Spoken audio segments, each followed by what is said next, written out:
By the way, I'm Maki Payo. And I am Jeremiah Cadaus, Sheila May Rayas, Jane Artola.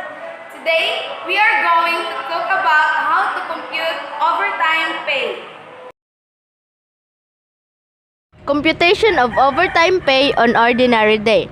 Assuming that the minimum daily wage rate is 340 pesos, how much is the overtime rate per hour? On an ordinary day, the overtime rate per hour is determined as follows. First, compute the hourly rate of the employee. So the formula is regular hourly rate is equals to daily wage rate divided by 8 hours. So 340 pesos divided by 8 hours is equals to 40.50 pesos per hour. Determine overtime rate per hour. The formula is overtime rate is equals to regular hourly rate plus 25% of regular hourly rate.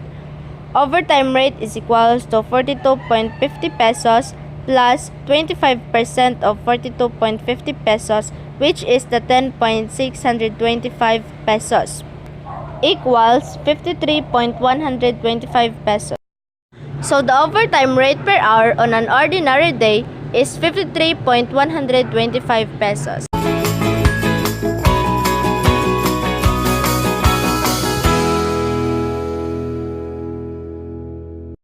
Computation of overtime pay on rest day and special day. If an employee is made to work on his or her rest day or on a special holiday like Monday, Thursday, or Good Friday, which dates are not fixed, the computation of his or her pay would be as follows. To compute the hourly rate of the employee on a rest day or special day, the hourly rate on rest day and special day is 130% of the regular rates. The formula is hourly rate is equal to 130% of regular hourly rate. So, 130% times 42.50 is equal to 55.25 pesos per hour. So, the regular hourly rate on rest day and special day is 55.25 per hour. Now, to determine the overtime rate per hour, the formula is overtime rate is equal to hourly rate on rest day plus 30% of hourly rate on rest day.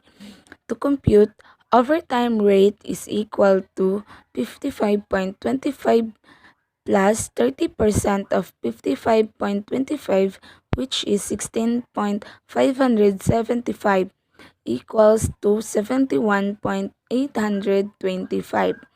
So, the overtime rate per hour on rest day and special day is 71.825 pesos.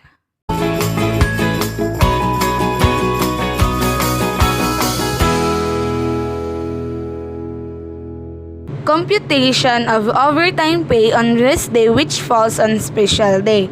To compute the hourly rate of the employee on a rest day which falls on special day, the formula that we use is hourly rate is equal to 150% of regular hourly rate. So, hourly rate is equal to 150% times 42.50 equals to 63.75 pesos per hour. So, the regular hourly rate on rest day which falls on special day is 63.75 pesos per hour. Let us determine the overtime rate per hour. The formula that we use is overtime rate is equal to hourly rate on rest day plus 30% of hourly rate on rest day. So, overtime rate is equal to 63.75 plus 30% of 63.75, which is 19.125, equals to 82.875. The overtime rate per hour on rest day which falls on special day is 82.875.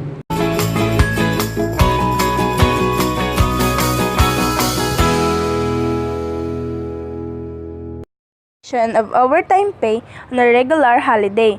So first, compute the hourly rate on a regular holiday.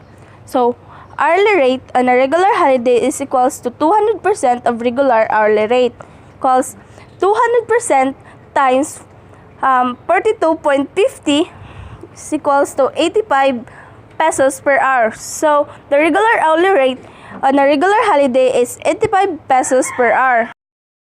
Overtime rate per hour. So, the formula is overtime rate equals hourly rate on a regular holiday plus 30% of hourly rate on regular holiday. Overtime rate is equals to 85 pesos plus 30% of 85 pesos, which is 25.50 pesos, is equals to 110.50 pesos. So the overtime rate per hour on a regular holiday is 110.50 pesos.